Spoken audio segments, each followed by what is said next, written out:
Chatarreedhaan midhaagsanii waa'ee amantii dubbachuuni goota cimaa nama hin taasisu seenaa durillee qoraachuuni ejjeetiin milkaa'ina amantii bu'uura dhugaa cimsuudha lubbuus yoo gaafate kennuudhaan maqaa waaqaa haa qabuudha ejjeetiin milkaa'ina amantii bu'uura dhugaa cimsuudha lubbuus yoo gaafate kennuudhaan maqaa waaqaa haa qabuudha.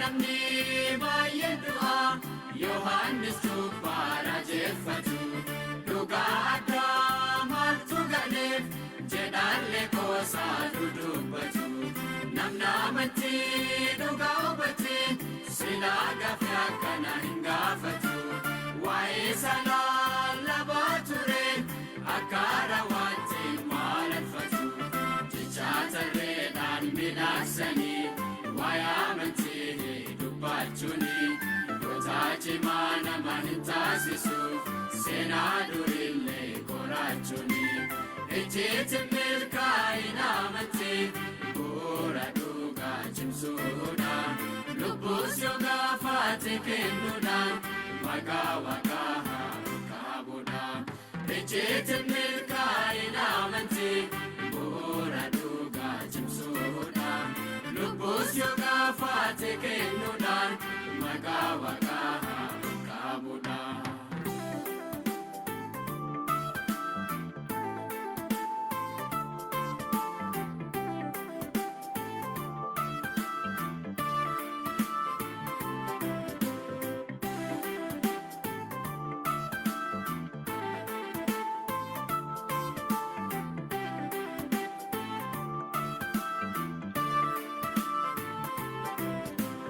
Asiif jaroom jennaa malee yooma amantii isaanii shaakallee cubbollachiisaa lafeessanii nu lubbuudhaan jirru caalee akka irra fakkeessinuu miti isaan sobaa kalatti mormatu gaafa amantiidhaan faarfatanii cubbuu nukkee jala hin dhaabatu jecha tarreedhaan midhaagsanii waa'ee amantii dubbachuuni goota cimaa nama hin taasisu seenaa durillee qoraachuuni ejjeetiin milkaa'ina amantii bu'uura dhugaa cimsuudha lubbuus yoo gaafate kennuudhaan maqaa waaqaa haa qabuudha ejjeetiin milkaa'ina amantii bu'uura dhugaa cimsuudha lubbuus yoo gaafate kennuudhaan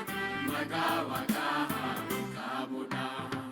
Waaqa keenya gaarii goonee galateeffannaa waa'ee faarfannaa ganama kana dhageenyeef akkasumas immoo waaqa nu gargaaree yeroo ganama kana nu kenne maqaan isaa bara baraatti kan eebbifame haa ta'u jecha warroonni biyya keessa jirtan ganama gaarii barii ganamaa barii eebbaa isa nu kenne waaqa keenya guddaa goonee galateeffannaa obboloota biyya biraa jirtaniif ammoo galgala gaarii yeroo itti fudhannaa sanbataa godhattan yeroo itti eebbaa torban nagaan xumurree yeroo kanaan xumura torbanii guyyaa torbaffaa kanaan isa nu ga'e waaqa keenya guddaa goonee galateeffanna galanni waaqa keenyaaf haa ta'u. Amma ammoo ergaa ganama kanaa akkuma kanaan dura ilaalleetiin jennu gara ergaa keenyaatti deebina. Waaqayyo mootu yeroo hundumaa qayyabannaan keenya tajaajilli nuti goonu hundinuu kadhaadhaan jalqabamuu qaba, kadhaadhaan xumuramuu qaba. Sababni isaa Waaqayyo geggeessaa hafuura isaatiin hafuuruma ittiin dubbiin dhugaa barraa'een nulli akka hubannu nu gochuu qaba waan ta'eef dirqama eebba isaa barbaanneetiin jenna jechuudha. Kanaaf gara kadhannaa kee gara sagantaa keenyatti deebine kadhaadhaan jalqabna. Hundumti keenya waan nu hojjetetti fuuldura Waaqayyootti yeroo dhiyaannu kadhaa godhannee sagantaa keenya jalqabna. Kadhaadhaaf fuuldura Waaqayyootti dhiyaanna. Guddaa si galateeffannaa ololchi qabna Waaqayyo abbaa keenyaa jaalala addaa isa nutti agarsiifteef. Karaa ilma kee karaa gooftaa Yesuus Kiristoos qulqulluu koo ilmaan kee isa nu godhatteef. nu fayyisuudhaaf nu uumtee lubbuutti kufuu keenyaan booda nu fayyiftee ammallee akka agartuu jikuutti isiniif of eeggadha jedhaa hafuura dhugaa hafuura ilma kee nurratti dhangalaasuudhaan ilmaan kee nu godhattee baa jennee akkasii waan mannuuf carraa arganne hundaasitu godhe maqaa ilma kee maqaa gooftaa kiristoosiin ammallee galanni siif haa ta'u baa afaan yeroo keenya irratti ati moo'i jireenya keenyaatti eebbisi nu qulqulleessi dhugaa dubbii keetii nu barsiisi fedha kan kee yoo ta'eetiin jedhe qulqulluu dhaaltota mootummaa samii nu gochuun fedha kan kee akka ta'e beennaa kanaaf ilma kee tokko jedha barsitee kennite nullee fitneesitti akka maxxannuuf humna nuu kenni kee raawwadhu maqaa tokkocha ilma keessattiin biyya lafaa jaalatteen kadhannaa abbaa ameen. Tole guddaa keenya galateeffanneetiin jenna ergaan ganama kana wajjin ilaalleetiin jennu macaafa qulqulluu irraa akkuma ture gubbaatti tuquudhaaf yaaleetiin jedhe namummaa keessan aarsaa jiraataa godhaa waaqayyoof dhiyeessaa ka jedhudha jechuudha. Namummaa keessan aarsaa jiraataa godhaa waaqayyoof dhiyeessaa mata duree jedhu irratti ilaalleetiin jenna jechuudha. Ergaan kun ergaa baay'ee beekamaa dhala deddeebi'ee ilaallama garuu piraaktikalii jireenya keenya keessattuu jedhan mul'achuu danda'uudha qabaateetiin jedha jechuudha. Waan mata duree irratti ilaaluudhaaf yaaltan namummaa keessan aarsaa jiraatu godhaatii waaqayyoof akka isaaf dhiyeessaniif isin gorsa jedha Phaawulos yeroo dubbatu. Roomee boqonnaa 12 lakkoofsa tokko keessa deddeebine jechuudha. Bifa diiteel ta'e daraa xiyyeeffadhaan akka hordoftan asumaan isin affeera. Tajaajiltoota dhugaa ta'uun kan danda'amu ergaa kana irratti akka barraa'etti hojiirra oolchuudhaan akka ta'e hundi keenyayyuu xiyyeeffannaa addaatti ilaaluu qabna jechuudha. Ammas yaa obboloota koo jedha Phaawulos yeroo dubbatu. Yaa obboloota koo nullee ammallee ofii keenyaallee fudhannee ammas yaa obboloota koo jenna jechuudha. Araara waaqayyoof jedhaati. Araara waaqayyootiif jedhaati. Sarara hundumaa yeroo dubbifnu xiyyeeffannaa addaatiin ilaalla. Poointiin takka itti irraa ishiilee ariifannee dubbifnu hin jiru. Araara waaqayyootiif jedhaati. Araara nutti mul'atetu jira. Araara nutti agarsiifamee jira. Araara sanillee ilaalla jechuudha. Namummaa keessan ka jedhu illee ilaalla. Namummaa keessan qulqullaa'aadhaa fi waaqayyo duratti fudhatamaa akka ta'utti. Kanaaf namummaan keenya qulqullaa'aadhaa fi fudhatamaa fuuldura waaqayyootti ta'uu kan danda'u yoo maal ta'e aarsaa jiraatu gootanii akka isaaf dhiyeessaniif isin gorsa jedha. Kanaaf amma namummaan keenya qulqullaa'aa ta'uu kan danda'u waaqayyoon duratti fudhatamaa argachuu kan danda'u yoo aarsaa jiraataa ta'e isaaf dhiyaate qofaadha jechuudha. Yoo aarsaa jiraataa goone isaaf dhiyeessine qofaadha. Yoo ammoo aarsaa jiraataa goone waaqayyoof dhiyeessine qofaadha. Akkasitti hafuuraaf dhugaadhaan waaqayyoof maal gootu jedha? Sagadduu jedha. Amma sagada dhugaa isa hafuuraaf dhugaadhaan waaqayyoof godhamu sagaduudhaaf namummaan keenya qulqullaa'aadhaa fi waaqayyo duratti fudhatamaa ta'uu qaba. Waaqayyoon duratti fudhatamaa fi qulqullaa'aa ta'uuf ammootu aarsaa jiraatu goonee waaqayyoof dhiyeessuu qabna jechuudha. Aarsaa jiraatu goonee yoo waaqayyoof dhiyeessine qofadha hafuuraaf dhugaadhaan yookaan hafuuraan waaqayyoof sagaduun kan danda'amu. Isa kana ammootu araara waaqayyoo giddu galeessa godhachuun dirqamaa jechuudha. Kanaaf mee tuqaalee as keessa jiran kana dhiiteelii ilaalleetiin kenna obboloota koo. Sababni isaa dhimmichi dhimma isa fuulduratti qajeelaa taanee deebuuti dhimma isaaf sagaduuf keessaa waan qabatuuf jechuudha. Kaleessa obboleessi kenna waaqayyo yeroo firdi isaa waan ga'eef waaqayyo sodaadha isa bishaan burqituu galaanaa uumeef sagadaa jedhaa ture obboleessi kenna. Kanaaf amma hafuuraaf dhugaadhaan isaaf immoo kan sagadamu hafuuraaf dhugaadhaan kan sagadamu miiraanii miti. Miiraanii miti beekumsaanii miti. Eeruu baay'ee beekeefi miti. Teoolojii baay'ee beekeefi miti. Hafuuraaf dhugaadhaan kan sagadamuuf hafuuraaf dhugaadhaan isaaf sagaduuf ammootu akkam ka jedhu diiteelii ilaalla jechuudha. Mee fakkeenyaaf araara waaqayyootiif jedhaatii ka jedhu isa xiyyeeffannaa keessa goonee maa ilaallu. Roomee boqonnaa 11 lakkoofsa 33 ilaalla. Isin kanaan dura waaqayyoof abboomamuu diddanii turtan. Amma kana beekuun baay'ee barbaachisaadha jechuudha. Amma garuu warra Yihuudotaa abboomamuu waan didaniif araara waaqayyoo argattaniittu jedha. Amma aniif isin araara waaqayyoo arganneerra jechuudha. Referaansii wanti kun ittiin kaaru maal inni dura waaqayyoof abboomamuu diddanii turtan. Amma garuu waaqayyoof abboomamuudhaaf araara waaqayyoo argattaniittu. Sababni isaa warra gara isaa dhaqee fudhachuu warra gara isaa kiyya jedhee inni gara isaa dhaqee fudhachuu dide. Odoo silaa isaan fudhatanii eebbi addunyaa hagam akka ta'u jedha Roomee boqonnaa 11 irratti. Isaan fudhachuu diduudhaan eebbi gara keenya dhufe. Silaa oduu isaan fudhatanii jiraatanii hoo maal ta'a laata jedha macaafni qulqulluun. Haa ta'uuti. Isaan abboomamuu waan didaniif anaaf isiniif carraan laatameera. Wangeelli gara addunyaatti bana. Kanaaf referensiiwwan kana dura warra abboomamanii hin dandeenye turre, dura warra waaqayyootti gargar baanee turre, amma ammoo araara waaqayyoo arganne. Kamittu banna pointii kana. Araara waaqayyo argachuu isaaf akka abboomamnu nu godhe jechuudha. Kun maali? Hojii kennaa miti. Dandeettii kennaa miti. Araara waaqayyo arganne jechuudha. Pointii araara waaqayyo jedhu kan naa qabata. Lammaffaa 33 irratti badhaadhummaan araara waaqayyo hammam guddataa jedha. Hammam guddata. Ogummaan isaa fi beekumsi isaa hammam gadi fagaata. Akka inni itti murtoo godhu namni qoree bira hin ga'u. Karaa isaas namni faana dha'ee hin hubatu jedha. Karaa isaa namni faana dha'ee maal hin godhu? Hin hubatu jedha. Sababni isaa waaqayyo waaqa maali? Badhaadhummaa araara waaqayyootiin. Sammuun namaa tilmaamuu hin dandeenye. Iddoo biratti amaariffaan maal jedha? Silammaayinaa garsixootaa jedha. Waa'ee kennaa isaa isa dubbachuu hin dandeenye. Araara waaqayyoo isa kanatu itti agarsiifame jechuudha. Kanaaf lammaffaa tokkoffaa Qorontos boqonnaa 2:9 yeroo dubbiftan waan waaqayyo warra isa jaalataniif qopheesse ijji namaan argine gurri namaan dhageenye jedha. Waaqayyo garuu hafuura qulqulluutiin kana nutti hime jedha. Hafuurri qulqulluun yaada waaqayyoo isa gadi fagoo qoree biraan ga'uu danda'a jedha lakkoofsa 10 irratti. 11 irratti ammoo akkami qoree biraan ga'a yeroo jettan akkuma hafuurri nama keessa jiru waa'ee namaa beeku akkasuma hafuurri waaqayyoo illee waa'ee waaqayyoo beeka jedha. Akkasitti waaqayyo hafuura isaatiin kana hundaa nutti hime jechuudha. Akkamitti Roomee 10:16 hafuurri keenya hafuura waaqayyoo wajjin walii galeeti. Kanaaf araara waaqayyoo isa namni hubachuu hin dandeenye hubanne nu. Gargaarsa waaqayyoo isa namni hubachuu hin dandeenye isa faana dhaamee biraan ga'uu hin dandeenye anaafis immoo waaqayyo karaa hafuura isaa ifa godhe jechuudha. Kanaaf araara waaqayyootiif jedhaatii poointii jedhu akka hin daganne jechuudha. Araara waaqayyootiif jedhaati. Isa inni warra ajajamuu hin dandeenye akka ajajamnu karaa ilma isaa nu godheef. Isa inni warra isatti gargar baanee turre akka isa wajjin tokko taane nu godhuuf. Isa inni gara tokkummaa ilma isaa gara mootummaa ilma isaatti nu dabarse. Isa inni tokkummaa ilma isaa wajjin akka qabaannu nu godheef. Mee poointoota kanneen araara waaqayyootiif jedhaati kan jedhu kana poointoota kanneen mee macaafa qulqulluu irraa tuqaa tokko tokko dha'ee isiniif haa kaasu. Macaafa qulqulluu irratti araarri waaqayyoo garamitti nu fide inni tokkoffaa Qorontos boqonnaa 1:9 irratti macaafni qulqulluun maal jedha? Inni gara tokkummaa ilma isaatti isin waame jedha. Waaqayyo inni gara tokkummaa ilma isaa Yesuus Kiristoos gooftaa keenyatti isin waame amanamaadha. Araara isaa kan agarsiisu ilma isaa wajjin tokko akka taanu nu godhe. Daansee ammoo tuutti deebi'an mallee Qolaasiyaas boqonnaa 1:13 irratti yaada maal jedhu argina? Abbaa keenya isa waaqa irraatiin qooda warra isaaf qulqullaa'anii keessaa hirmaachuus hin dandeesseef galata dhiyeessaa. Inni aboo dukkanaa jalaa nu baasee gara mootummaa ilma isaa isa jaallatamaatti nu dabarse jedha.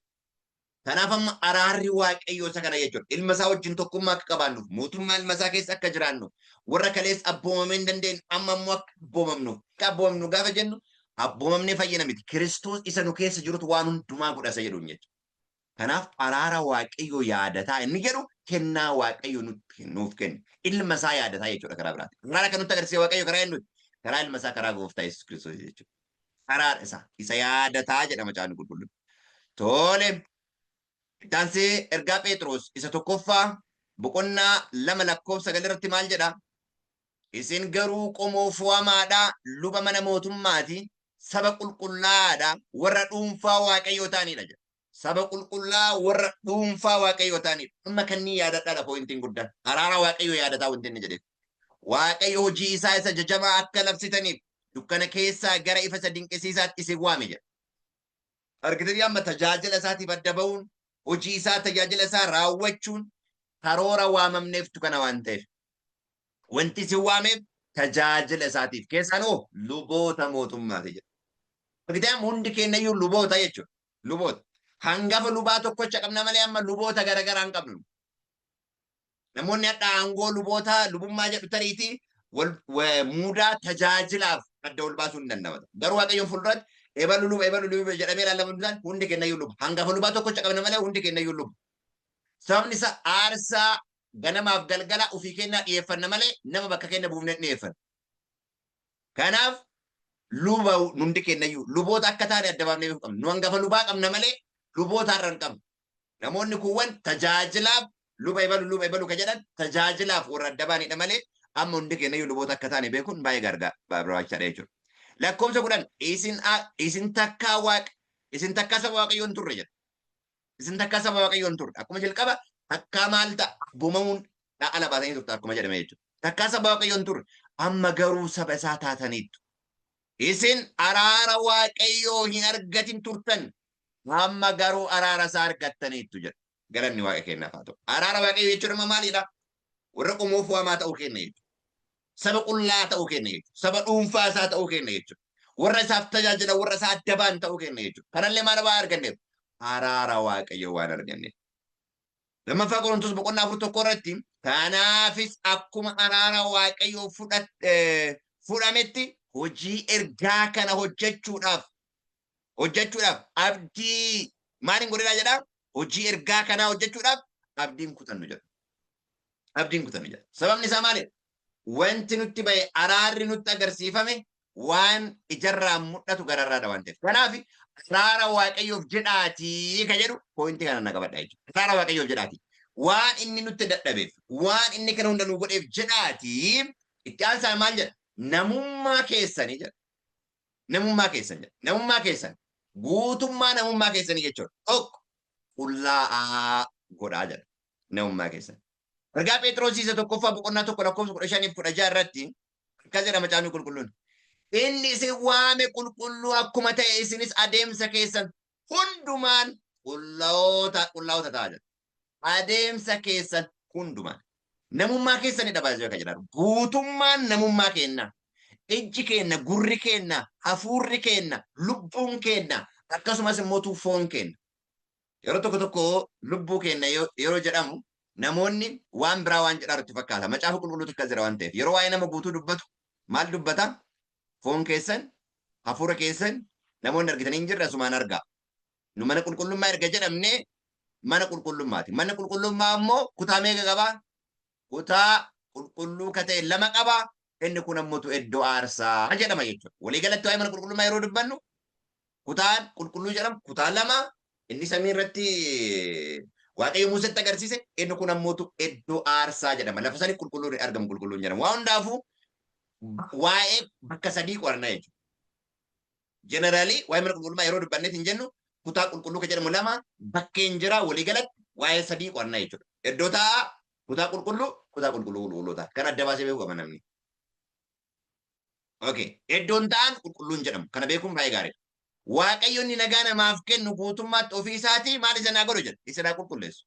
Yeroo dhufa gooftaa keenya Yesuus Kiristoositti lubbuu keessan jalqaba maal keessan jedha? Hafuura keessan mee adda baasee asirratti nu mul'isa.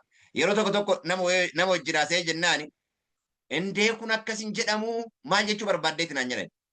Anyway, as laalaa. Itti aansee maal keessan jedhaa? Foon keessanii jedha. Foon keessanii jedha. Maal jechuu barbaaddeetti? Alright. Hafuura keessan, lubbuu keessan, foon keessan. Hafuura keessan jechuun kutaa qulqullootaa jechuudha. Roome 8:16 irratti hafuurri keenya hafuura isaa wajjin waliigalaa kan jedhu jechuudha. Lubbuu keessan kan jedhamutu mind decision making part. Namummaa nama ta'e gaafa jedhu nama waa yaadu, nama socho'u, nama murteessu ta'e jechuudha. Kutaa waa yaadu decision making party namaa jechuudha. Inni kun ammoo foon keessan. Macaafni qulqulluun Roome boqonnaa 8 irra maal jedha? 8:5 irratti. Hafuurri keessa foon irratti, foon keessan hafuura irra lolaa jedha. Hafuurri foon walirra lola gaafa jennu eessa to'achuudhaaf? Sammuu to'achuudhaaf. Sammuu kutaa balaansii keenya eegu, kutaa yaada waa yaadee murteessu jechuudha. Sammuun keenya yoo foon du'e hafuura irraa ajaja fudhata. Hafuurri keenya hafuura waaqaa wajjin walii galee jedhama yeroo kana. Yaadni keenya yeroo waa murteessu hafuura waaqayyoo wajjin walii galeeti jechuudha. Inni biraa immoo yoo hafuurri waaqayyoo nu keessatti du'e ammoo kana jechuun hafuura seexanaa wajjin yoo walii galle yookaan maal wajjin walii galle jechuudha. Foon keenya ajaja fedha miira keenya raawwanna jechuudha. Yeroo kana foon hin jira jechuudha. Kanaafidha aarsaa jiraataa godhaa waaqayyoo fudheessa jechuun kutaan foon jedhamu kun maal ta'uu qaba jechuudha. Du'uu qaba jechuudha. Du'uu qaba jechuun fedha foonii wanti jedhamu tokkotti raawwatamuu qabu jechuudha. Fedha kamtu raawwatama malee? Fedha hafuuraatu raawwatama malee. Pointii kana booddee itti deebi'a. Pointii kana booddee itti deebi'a. Kanaafi namummaa keessan gaafa jennu qullaa'aaf godhaa dhiyeessaa gaafa jennu adeemsa keessan hundumaan qullaa'ota ta'a jedha. Lakkoofsa 16. Inni caaffata qulqullaa keessatti ani qulqulluu waan ta'eef isinis qulqulloota ta'a jedheera jedha. Kana humna kennaanii miti kan dandeenyu gargaarsa waaqayyo nu godhuun kan dandeenyu. Maal jedhe Phaawulos? Isa humna naa kennuun Isa gargaarsa naa godhu waan hundumaa gochuu nan danda'a jedha. Kanaaf qulqulloota akka ilma isaa yoo taane qofadha qulqulluu ilma waaqaa wajjin wal simuu kan dandeenyu. Isa kana immoo adeemsa kennaan ofii kennaa dandeenyeeti miti. Namummaa foon kennaa ajjeesuudhaaf ofii kennaa dandeenyeeti miti. Phaawulos waan jedhuuf poointii kana booddeetti dhufu. Tokkoffaa Qorontos 10:31 irratti egaa yoo nyaattan yookis yoo dhugdan yookis waanuma hojjettan hundumaa ulfina waaqayyootiif godhaa jedha. Yoo nyaattan yoo dhugdan waanuma gootan hundumaa ulfina waaqayyootiif godhaa jedha. Kana jechuun maal jechuudha? Ulfina waaqayyoo gaafa jedhu qulqullummaa isaa jechuudha karaa addaati. Kanaaf Efesoon 4:1 irraa immoo akkana jedha. Egaa ani waa'ee hojii gooftaatiif hidhamee kanan jiru waamicha isa itti waamamtan sanaaf akka jiraattan isin nan gorsa jedha. Waamicha waamneer araara nutti agarsiifameera. Akka araara kanaaf ta'utti akka waamicha kanaaf ta'utti jiraachuu danda'uudha qabna jechuudha obboloota. Kanaaf amma araara waaqayyootiif jedhaati Roomee 12:1 dhaqalaalaa irraa akka hin daganne namummaa keessan qulqullaa'aa godhaa. Qulqullaa'aa godhaa isa jedhu laalaa irra jechuudha. Namummaa keessan tokkoffaa Phexros 2:1 irraa michoota koo isin warra ormummaatti jiraattan warra biyyaa baafamtan nan gorsa fedha foonii isa lubbuu keessanii lolu irraa maal godhaa jedha. Fagaadhaa jedha. Fedha foonii isa lubbuu keessaniin lolu. Lubbuu keessaniin lolu. Maal gochuudhaaf karaa biraatiin lubbuu keenya yookaan maal sool isa jedhu to'achuudhaaf decision making keenya to'achuudhaaf. Isa kana immoo maalirra lola? Hafuura wajjin lola jechuudha. Hafuurri keenya hafuura. Gaafa hafuurri immoo maal godha jechuudha? Sammuun keenya to'annaa hafuuraa jala gala. To'annaa fooniitii fi to'annaa hafuuraa jala. Pointiin kunniin lamaan tuqaalee ijoodhaan laallamuu qabanidha jechuudha. Tole inni biraan mootu namummaa keessan qulqullaa'aadhaa fi waaqayyo duratti ka jedhu ilaala. Waaqayyo duratti fudhatamaa akka ta'u. Macaafni qulqulluun keenya akkas jedha. Galaatiyaa 2:16 utuma ta'u iyyuu namni tokkollee Yesuus Kiristoosiif amanuudhaan malee wanta seerri isarraa barbaadu gochuudhaan waaqayyoon duratti qajeelaatti akka hin lakkaa'amne hin beeknaa jedha. Amma maal jedhaa? Waaqayyoon duratti qullaa'aa ta'uti. Waaqayyoon duratti qajeelaa ta'uu kan danda'amu waaqayyoon duratti wanti ilaallamu gochaa kennaa mitiidha karaa biraati. Waaqayyoon duratti jedhaadha poointiin qofa ilaala. Nama duratti miti. Akka namoonni tajaajilaa fakkaachuu kan barbaadan namoota duratti waan bakkeedhaan mul'atuun tajaajilaa ta'uu kan isaan barbaadan. Wanti bakkeedhaan mul'atu macaafa Roomee 2 keessatti illee 9 keessatti illee bakkeedhaan Yihuudii fakkaachuun Yihuudii dhugaa naman godhu jedha. Qayyabannaa keenya torban darbee yaadachuu dandeettu ta'a. Abrahaamin irraa dhalachuu sanyii Abrahaamii naman godhu garuu waaqayyoon duratti akka dhaabbataa jiru beekuun baay'ee gaariidha. Yeroo tokko waldaa keessa dhaqnee obboloota koo lafatti uummanni waaqaa wal ga'ee tarii waaqayyoo wajjin wal qunnamna jennutti namoonni waan garaagaraa hojjetu. Dargaggoonni bilbila namoonni waan garaagaraa haasa'u. Kitaabni raajii akkas jedha obboloota koo ergamoonni waaqayyoo isaan bukkee dhaabbatanii waan isaan godhaaran kan akka galmeessaaran ka beekan ta'eeti silaa gadda guddaadhaan fuuldura waaqayyootti dhiifama gaafatu turan jedha. Warra garuu waldaan iddootti fedha ofii raawwatan ta'eera. Namoonni waldaa dhaqanii dubbiin waaqayyo maal dubbataa odoo hin taane ebalu maal dubbataadha namoota laalu. Nama wangeela baay'isee bareedaa labsu yoo ta'e beeksisa hojjetanii lafa irra wal dhiitu. Nama maqaan isaan beekamne garuu yoo argan namni bakka sana dhaqu hin jiru obboloota koo. Yeroo tokko namoonni bebbeekamoon iddoo hin dhufne jedhanii yeroo isaan hafan akkamitti isin hin dhufne jettanii haftanii jedhu namoota eegaa waan ta'eef namaa miti silaa kan eeggamuutu irra ture. Waaqayyoon duratti waan jedhutu laallamuutu irra ture. Baafedheen haa ta'u tajaajila maqaan isaan beekamne kan gaddeebi'een haa ta'u namichaa miti silaa ka eeguun irra ture. Garaa kenna waaqayyoof bannee waaqayyoon dhageeffachuutu silaa nurra ture. Har'a garuu namoonni namaaf beekamtii kennu. Namoonni illee namoota fuulduratti ilaallamuu barbaadu. Uummanni illee nama laaluu barbaada. Eessattiyyuu waaqayyoon duratti dubbiin jedhu iddoo guddaan qabu obboloota koo. Kanaaf yoo waaqayyoon duratti wanti jedhu iddoo qabaate lafa feete jiraadhu. Iddoo bashannanaa jiraatte, iddoo dhokannaa feete jiraatte waaqayyoon duratti waan jedhutu ija kee keessa dhufa waan ta'eef. Isa ammoo iddoo nu dhaangeessuu hin dandeettu. Lafa hundumaa ija isaatiin arguu danda'a. Ergamoonni isaa lafa hundumattuu argamuu danda'u. Hafuura isaatiin iddoo hundumattuu argamanni. Waaqayyoon duratti fudhatamaa akka ta'utti malee nama fuulduratti fudhatamaa akka ta'uuf hin dhamayinaa. Namoonni waa'ee keessan waan gaarii akka dubbataniif hin dhamayinaa.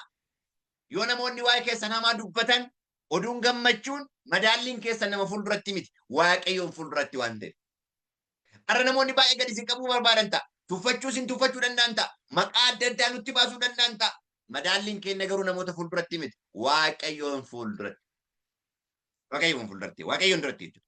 Kanaafidha qajeelummaa seera eennee akka namaaf qajeelaa fakkaatutti miti waaqayyoon fuulduratti qajeela ta'uu kan danda'amu. Amantiidhaanii jechuudha. Qajeelaa akka hin taane akka lakkaa'amne beekna. Nuyi wanta seerri namarraa barbaadu jechuudhaan utuu hin ta'in Kiristoositti amanuudhaan qajeelota taanee akka lakkaa'amnuufi Kiristoos Yesuusitti amanneerra. Amantii Yesuus jedha jecha kana Ingiliffisaa. Faith of Jesus jedha. Wanta seerri namarraa barbaadu gochuudhaan namni tokkollee qajeelaa ta'ee hin lakkaa'amu jedha. Jechi lachuu jira Galaatiyaa boqonnaa 2:16. Believe in Christ, in Jesus Christ and having the faith of Jesus. Amantii Yesuusi. Kana waaqayyoon duratti qajeelu akka ilaaluun baay'ee gaariidha. Itti aansee Yaaqoob boqonnaa 1:27 irratti waaqayyoon sodaachuun inni waaqayyo keenyaa fi abbaa keenya duratti qullaa'ee fi xurii hin qabne jedha. Nama fuulduratti miti ammallee. Itti aansee pooyintoota jiru kana ilaallu kan namoonni nama fuulduratti godhuudhaaf yaalan. Ijoollee abbaa fi haadha hin qabne dubartoota abbaa manaa irraa du'e rakkina isaanii ilaalanii gargaaruudha. Xuraa'ummaa biyya lafaas irraa of eeggachuudha jedha. Kun waaqayyoon duratti namoota fuulduratti miti. Namoonni hadha garuu namoota fuulduratti godhaa dhufan. Gaafa nama hiyyeessaa gargaaran kaameraa qabatanii deemu.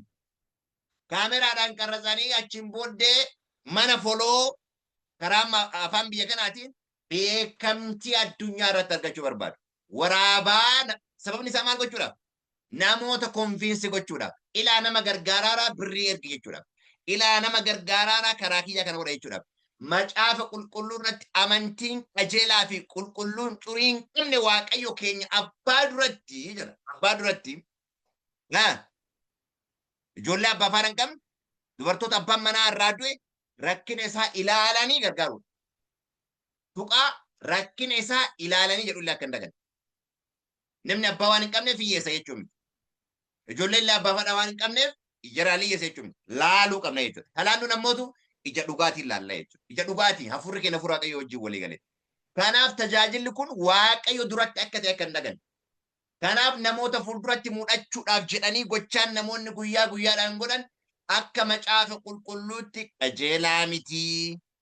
Yoo tariitii namni waan kana godhi jedhee adaraa si kenne namicha sanii mul'isuu hin dandeetta. Namicha akkas godhi siin jedhetti mul'isuu hin dandeetta. Akka gooteettu amanamaa ta'uudhaaf.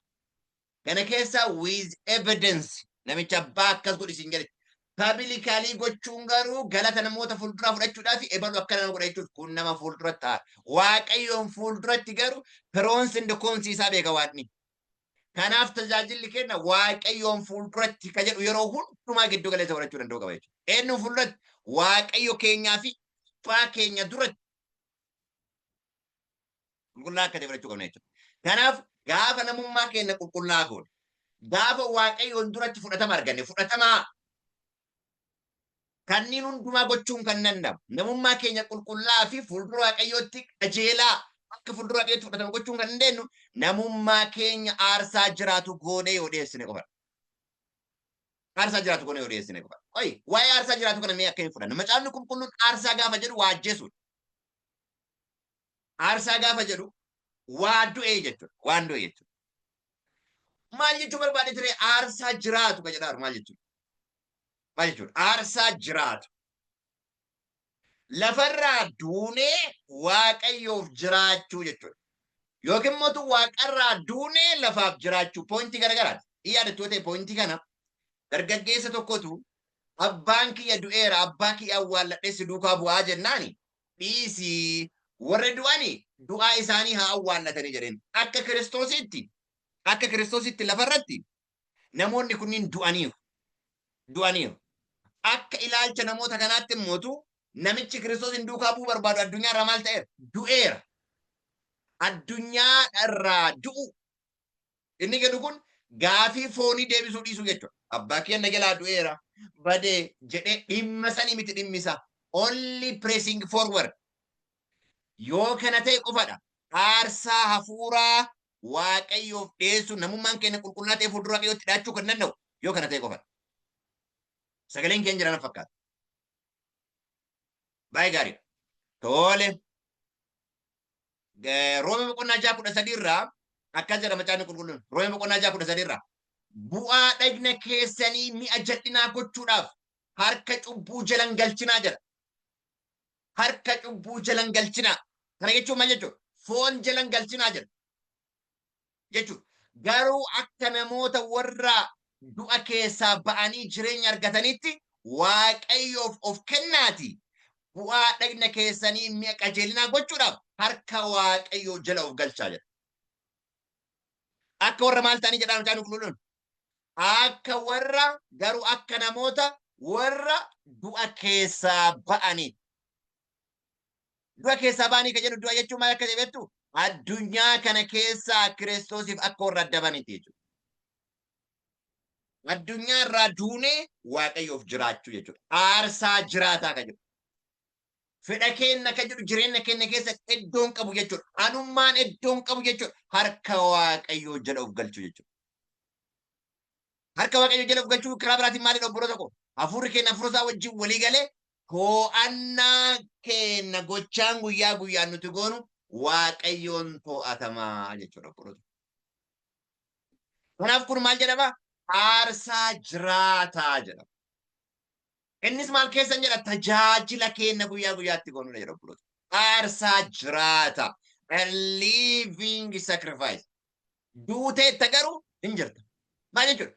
Addunyaa irraa duuteetta, fedha addunyaa irraa duuteetta, arrabsoo namaa irraa duuteetta, qeeqa namaa irraa duuteetta, gaafii jireenya foon si gaafatu irraa duuteetta, itti Waaqayyoof jirta jechuudha. Maal jedha Phaawulos Galaatiyaa 6:14 irratti? An garuu fannoo gooftaa keenya Yesuus Kiristoos isa ittiin biyya lafaa irraa fannifame jedha. Isa ittiin biyya lafaa irraa fannifame. Anis biyya lafaa jalaa fannifame sanatti malee isa ittiin biyyi lafaa anarraa fannifame jedha.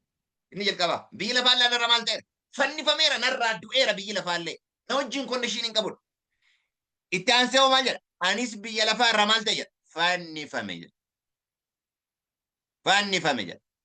Waan biraatiin of jajuun matumaa naaf hin ta'u jedha. The only thing wanti ani ittiin of jaju jedhu tokko yoo jiraate addunyaa irraa du'uu kiyya miira fedha addunyaatiif deebii kan nu dhabuu koo qofadha jedha.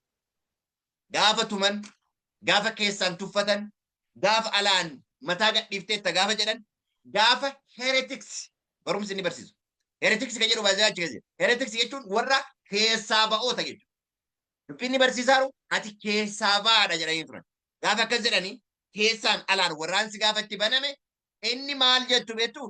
Isa ittiin addunyaa irraa fannifame, isa addunyaan illee narraa itti fannifamte fannoo Yesuus Kiristoosiin isa beekuudhaan ala waan biraa waan godhu qabu jedha.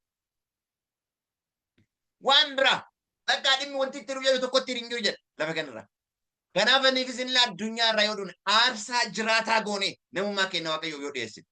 Yeroo san eenyummaan keenya fuuldura Waaqayyootti qulqulluu fuuldura isaatti fudhatama qabu ta'a jechuudha. Tuqaa itti aanee jiru. Akkasitti hafuura Waaqayyoof sagaddu jedha. Amma poointii kan hin dhageeffadha. Wanta gammaa jedhaarra kun hundinuu hafuura Waaqayyoof sagadu kan jedhu kiraateeriyaan ol gubbaarra jenne kun hundinuu guutamu goota. Tokkoffaa araara Waaqayyoo giddu galeessa godhachuu qaba namni.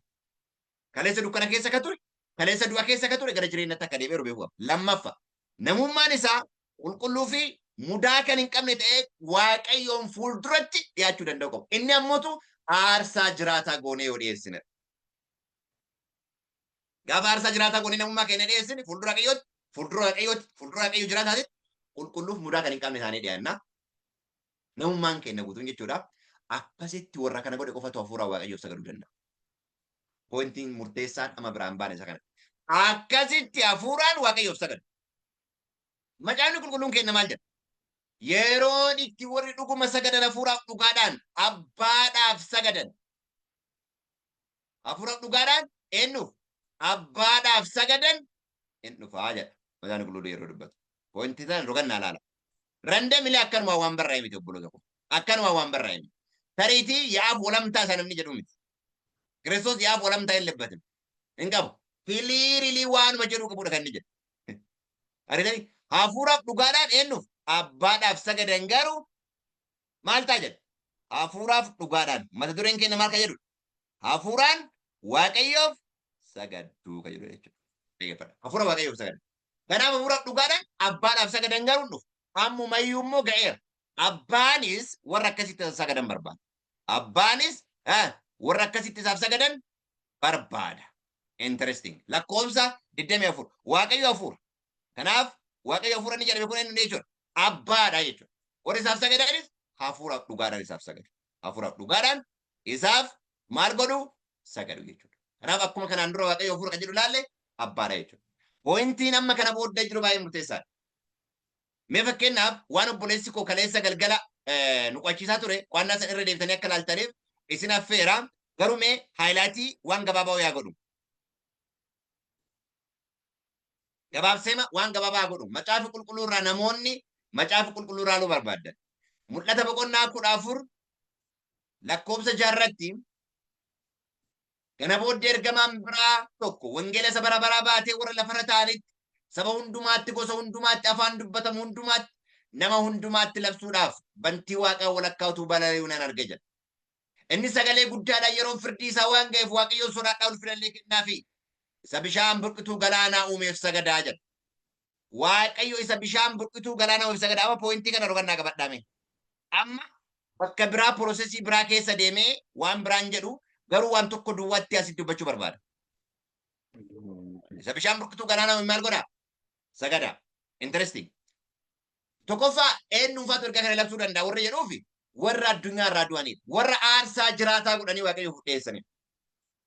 Eenyuunfaatu lallaba ergaa kana kan jedhu namoota namoonni sun namootu warra namummaan isaanii mudaa kan hin qabne xurii kan hin qabne waaqayyo fuulduratti aarsaa jiraataa godhanii warra dhiyeessanidha. Namoonni kunneen. Sababni isaa isaan warra mallattoo abbaaf ilma ofirraa qabanidha. Mallattoo waaqa jiraataa warra ofirraa qabanidha. Adda kan bayanidha jechuudha. Mudaa kan hin qabne qulqulluu jechuun maal jechuudha? Qulqullaa'uu jechuudha. Adda ba'u jechuudha. Lammaffaa xurii kan hin qabne kan jedhu isaan kunniin warra dubartoota bira dhaquudhaan of hin xureessinedha. Isaan qeerrota duudhaan warra lafa horichi dhaqu hundumattuu isa duukaa bu'an isaan kan. Isaan kun warra sanyii namaa keessaa waaqayyo ofii holichaaf furamanidha. By the way, mul'ata boqonnaa 14:5 warra ibsaman sanidha. Warri ergaa kana lallabuu danda'an. Sobni tokkollee afaan isaanii keessatti maal hin taane hin argamne. Isaan warra mudaa hin qabnedha jedha.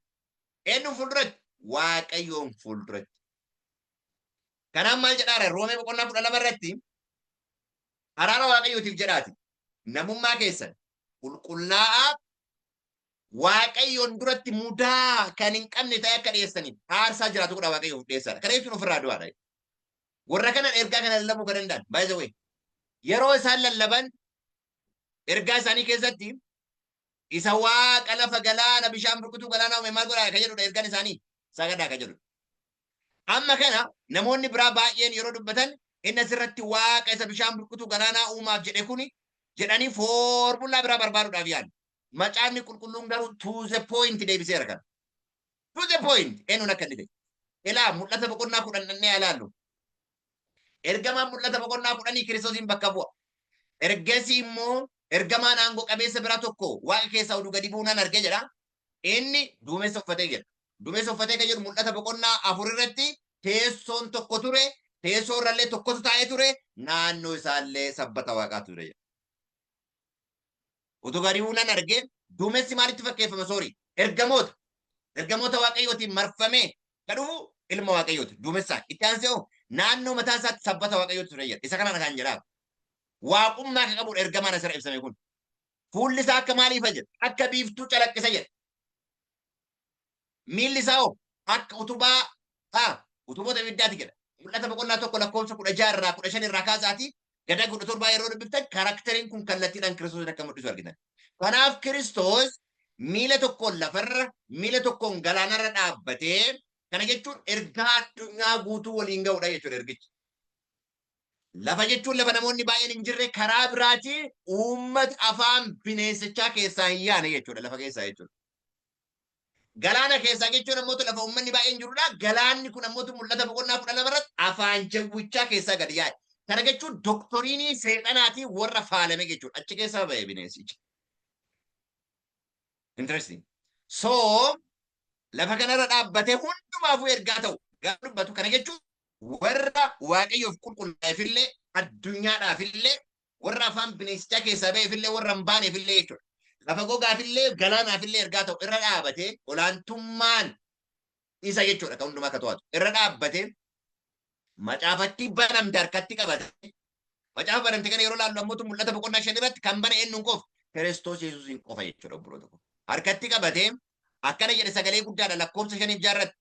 Ergasii inni ani galaana irraa fi lafa gogaarra dhaabbatee arge sun harka isaa mirgaa gara Waaqayyootti ol qabee maqaa isa bara amma baraa jiraatu isa Waaqa wanta isa keessa jiru isa lafa wanta isa keessa jiru isa galaana wanta isa keessa jiru uume sanaan kakatee sichi lafarraan harkifamu jedha. Waaqayyoon mootummaa macaafa qulqulluu irratti ittiin kakachuudhaaf waan ittiin kakatu Abrahaam maaliin godhu jedha hin qabu jedha. Maqaa isaatiin maal godha kakata. Maqaa isaatiin kakata. Ilmi isaa garuu mataa ilma isaa kakate eenyudha? Waaqayyo abbaan. Isaan kakate jechuudha. Jarran maal jedha? Kanaaf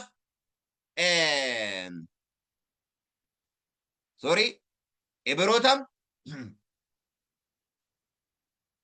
ittiin kakachuudhaaf kabiraa kasara caalu yaa Waaqayyo Abrahaamiif kakate abdii kenneef ittiin kakachuudhaaf kan isarra caalu waan hin jirreefi ofii isaatiin kakate jedha. Asirratti ergamaan galaanaaf lafa gogaarra dhaabate kun eenyuutiin kakate? Maqaa Waaqayyo isa bishaan burqituu galaanaa uumeetiin kakate. Isa bishaan burqituu galaanaa uumeetiin kakate.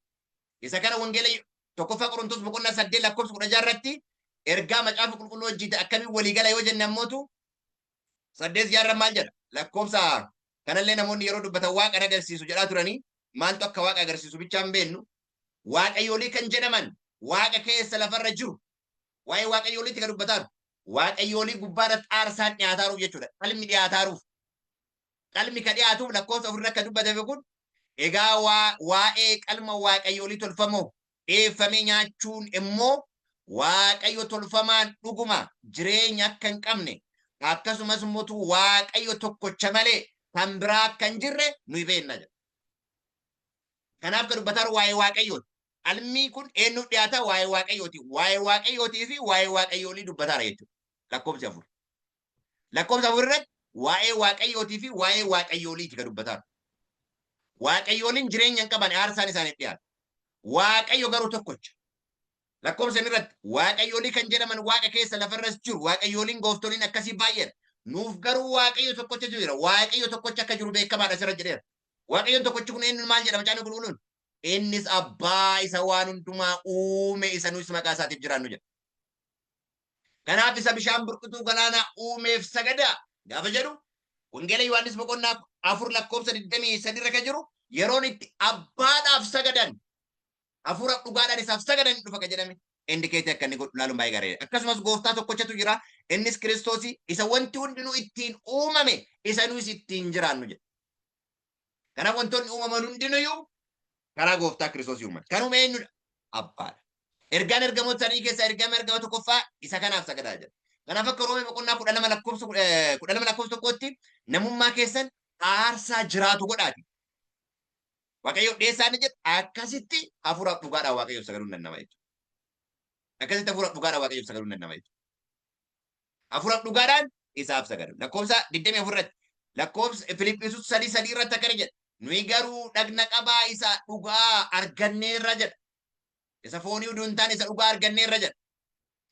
Isa kana foon amanachuu dhiifnee Kiristoos Yesuusiif of jannaa jedha. Foonii utuu hin taane eenyuun of janya jedha. Akkuma kana Phaawulos dubbataara. Kiristoos Yesuusiin of janya jedha. Obboloota ko. Hafuuraanis Waaqayyoof maal goona jedha. Hojjannaa jedha. Hafuuraanis Waaqayyoof hojjanna. Hafuuraanis Waaqayyoof saganna. Isa qaamaan bakkeetti namootatti of agarsiisuudhaaf goonu miti jechuudha. Kanaaf obboloota ko. Roomeen boqonnaan 12 lakkoofsa tokko qofa irratti xiyyeeffadhe ergaan kun ergaa baay'ee murteessaa ta'e of keessaa qaba. Kana gochuuf ammootu Roomee boqonnaa 12 lakkoofsa 3 dubbisee achumaan gara xumuraatti fida. Achirratti wanti baay'ee dubbadhu hin jiru tarii yeroo biraa yoo Waaqayyo nu gargaare bal'inaan irratti deebinee isallee itti fufuu hin dandeenya. Roomee boqonnaa 12 lakkoofsa 2 irraa maal jedha? Fakkeenya jireenya bara si'anaa kana duukaa hin bu'inaa. Jaalalli Waaqayyoo isa kam akka ta'e gargar baasuudhaaf yaada garaa keessanii haareffachuudhaaf of jijjiiraa jedha. Jaalalli Waaqayyoo maal akka ta'e bara. Jaalalli Waaqayyoo immoo waan gaarii ta'e, waan isa duratti fudhatamaa ta'e, waan akeeka isaa fiixaan baasuu hubachuudha jedha. Akeeka Waaqayyoo kan fiixaan baasuu eenyunni? Ilma isaati. Gaafa ilma isaa hubanne, gaafa yaanni ilma isaa keessa jiraate nu keessa jiraate, lafa kana irratti waan Waaqayyootti gaarii ta'e hundumaa hojjenna. Wanti gaarii fakkaatu hundinuu Waaqayyoon fuulduratti gaarii miti. Kanaaf addunyaatti gargar baane Waaqayyoof jiraachuu akka dandeenyu, jireenya dhugaa, sagada dhugaa isaaf sagaduu akka dandeenyu. Waaqayyo ka dhageenye nuuf haa eebbisu. Eebbifamaa hundumti keessaniyyuu jecha kadhata goonee sagantaa ammaaf qabnu goolamneet hin jenna hin kadhanna. Guddaa si galateeffanna Waaqayyo abbaa keenna. Ergaa ittiin garama kana gara keenya dhufteef garaan keenya guddaa sitti gammada galanni si haa ga'u. Hafaa yeroo keenyaa irratti ati moo'i. Siif jiraannaa nu gargaari. Ofii keenyatti diina keenyattis dabarsitee nun kennini. Kallattii hundumaan finnee siif akka adda baanu nu gargaari. Dhugaadha namummaa keenna. Qulqullaa'aa mudaa kan hin qabne goone. Aarsaa jiraataa goonee siif dhiyeessine akkasitti hafuuraaf dhugaadhaan siif akka sagannuuf waaqarraa nu gargaari. Fedha kee raawwadhu. Kadhata keenya waan dhageetteef ulfaadhu. Maqaa tokko ilma keessatti biyya lafaa jaalatteen si kadhanna yaa Abbaa. Ameen.